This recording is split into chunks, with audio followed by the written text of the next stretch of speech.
நான் உண்மை சொன்னவா நம்மளெல்லாம் ஒரு பெரிய சூர்யா சார் வந்து ஒரு நல்ல ஒரு ஸ்டார் உலக அளவில் நல்லா இருக்கார் இல்லையா. ஸோ அவரெல்லாம் கம்பேர் பண்ணுறாங்க, நம்மளுக்குலாம் அந்த இது கிடைக்கலன்ற ஒரு ஏக்கம் அவங்களுக்கு. அந்த ஏக்கத்துக்கு நான் என்ன பண்ணுறது கண்ணு, இது எனக்கு கடவுள் கொடுத்தது, மக்கள் கொடுத்தது, ஷேர் பண்ணது, மக்கள் ஷேர் பண்ணதை தான் என் பேஜில் ஷேர் பண்ணியிருக்கேன் பாருங்க. அதெல்லாம் நான் கிரியேட் பண்ணதில்லை.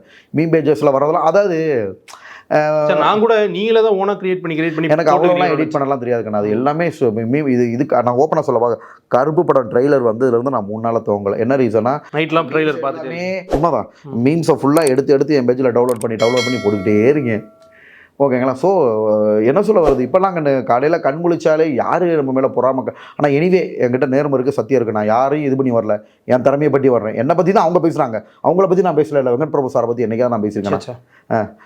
சாந்தனப்பேட்டு என்னை பற்றி அவங்க இது வந்து என்னென்னா என்னோட வளர்ச்சியை தடுக்கிறதுக்கு இது பண்ணுறதுக்கு பண்ணுறாங்க. அப்போ நான் மக்கள்கிட்ட எனக்கு ஒன்றும் பிரச்சனை இல்லை, மக்கள்கிட்ட நான் யாருன்றதை தெரிவிச்சிருக்கேன். நேர்மை இருக்குது, நீதி இருக்குது. உண்மைதாங்க, நான் பயப்பட மாட்டேன்.